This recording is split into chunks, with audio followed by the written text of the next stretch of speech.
होई अष्टमी। आज की वीडियो में हम इसी के बारे में बात करेंगे। होई अष्टमी का व्रत कब रखा जाएगा। राधे राधे, जय श्री कृष्ण। दोस्तों, आप सभी का स्वागत है हमारे यूट्यूब चैनल भजनमाला में।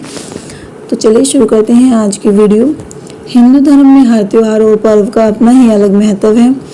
कार्तिक महीने में पड़ने वाला यह व्रत बहुत ही महत्वपूर्ण है। इस व्रत को माता अपने बच्चों की कुशलता के लिए रखती है। होई अष्टमी का व्रत पंचांग के अनुसार हर साल कार्तिक महीने की कृष्ण पक्ष की अष्टमी तिथि पर होई अष्टमी का व्रत रखा जाता है।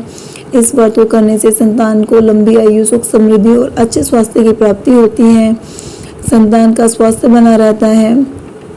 माताएं इस व्रत के दौरान अपने संतान की खुशी और कल्याण की प्रार्थना करती है।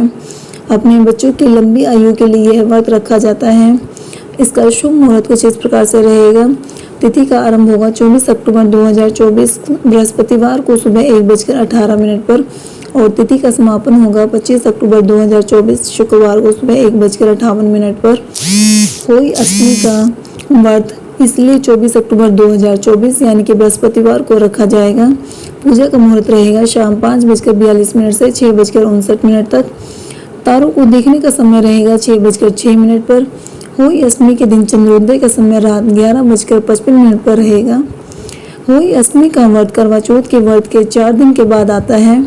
इस व्रत को होई आठी के नाम से भी जाना जाता है। होई अष्टमी का व्रत उत्तर भारत में अधिक लोकप्रिय है।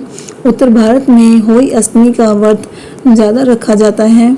इस दिन माताएं अपने बच्चों के लिए व्रत रखती है। बच्चों की लंबी आयु, उनके अच्छे स्वास्थ्य के लिए यह व्रत रखा जाता है।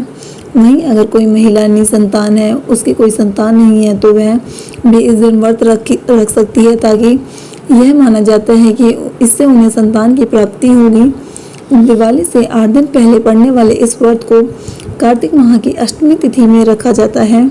इस दिन होई माता की पूजा अर्चना की जाती है। होई अष्टमी की पूजा विधि कुछ इस प्रकार से रहेगी। इस दिन माताएं और महिलाएं होई अष्टमी के दिन सुबह जल्दी उठ जाएं और दिन की शुरुआत देवी देवता के ध्यान से करें। शाम को पूजा सही मुहूर्त देखकर करनी चाहिए।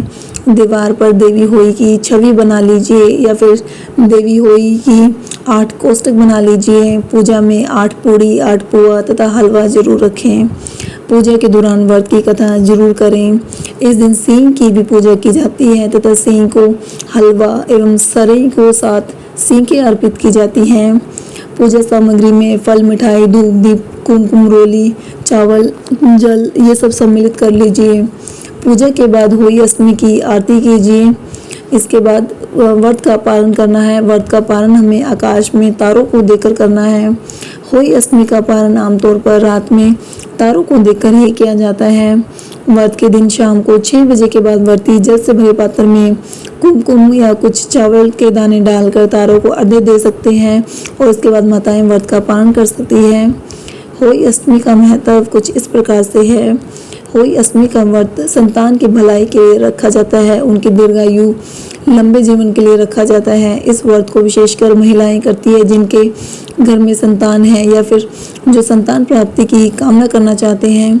जो महिलाएं इस दिन होई माता की पूजा करती है और व्रत करती हैं, उनकी संतानें लंबी उम्र, सुख, समृद्धि और खुशहाल जीवन के लिए करती है। यह व्रत करवा चौथ के 4 दिन के बाद आता है और दिवाली से 8 दिन पहले आता है। होई अष्टमी के दिन माताएं अपने बच्चों के दीर्घायु, सुखमय जीवन के लिए कामना करती है। जितिया व्रत की तरह होई अष्टमी व्रत का भी बहुत अधिक महत्व माना जाता है। होई अष्टमी के पीछे भी एक पौराणिक कथा प्रचलित है। प्राचीन काल में एक साहूकार था जिसके 7 बेटे थे और 7 बहुएं थी। इस साहूकार की एक बेटी भी थी जो दीपावली के दिन अपने ससुराल से मायके आती है और दिवाली फिर घर को लिपने के लिए सभी बहू बेटे जंगल में चले जाते हैं वहाँ पर मिट्टी खोदने के लिए। तो ननद भी उनके साथ जाती हैं। साहूकार की बेटी जहाँ से मिट्टी ले रही थी उसी स्थान पर शाही अपने 7 बेटों के साथ रहती थी। ननद को ये बात पता नहीं थी। मिट्टी खोदते हुए गलती से साहूकार की बेटी की खुरपी से स्याहू का एक बच्चा मर गया। स्याही इस बात से बहुत गुस्सा हो गई और बोली, अब तो मैं तुम्हारी कोख बांध दूंगी। स्याहू की यह बात सुनकर साहूकार की बेटी अपनी सातों भाभियों से एक एक करके विनती करके बोलती है कि वह उसके बदले में अपनी कोख बंधवा ले, लेकिन कोई भी भाभी तैयार नहीं होती है। लेकिन अंत में सबसे छोटी भाभी ननद की बात मान लेती है और अपनी कोख बंधवाने को तैयार हो जाती है। इसके बाद छोटी भाभी के जो भी बच्चे थे वह सभी 7 दिन के बाद मर जाते हैं। 7 पुत्रों की इस प्रकार मृत्यु होने के बाद उसने पंडित जी को बुलवाकर इसका कारण पूछा, तो पंडित जी ने सुरही गाय की सेवा करने की सलाह दी। पंडित जी ने उसे कहा कि तुम रोज सुरही गाय की सेवा करो। सुरही सेवा से प्रसन्न हो जाती है और उसे स्याहू के पास ले जाती है। रास्ते में थक जाने पर दोनों आराम करने लगते हैं। अचानक साहूकार की छोटी बहू की नज़र एक ओर जाती है। वह देखती है कि एक सांप गरुड़ पंखनी के बच्चे को डसने जा रहा है और वह सांप को मार देती है। इतने में गरुड़ पंखनी वहां आ जाती है और खून बिखरा हुआ देखकर उसे लगता है कि छोटी बहू ने उसके बच्चे को मार दिया है। इस पर वह छोटी बहू को चोंच मारना शुरू कर देती है। छोटी बहू इस पर कहती है कि उसने तो उसके बच्चे की जान बचाई है। गरुड़ पंखनी इस बात पर खुश हो जाती है और सुरही सहित उन्हें स्याहू के पास पहुंचा देती है और वहां स्याहू छोटी बहू की सेवा से खुश होकर उसे 7 पुत्र और 7 बहू होने का आशीर्वाद देती हैं। स्याहू के आशीर्वाद से छोटी बहू के घर पुत्र और पुत्र वधुओं से भर जाता है। तो दोस्तों, ये थी हमारी आज की वीडियो। आपको हमारी आज की वीडियो कैसी लगी कमेंट में बताइएगा और भी ऐसी वीडियोस के लिए हमारे चैनल को सब्सक्राइब करना ना भूलें। धन्यवाद।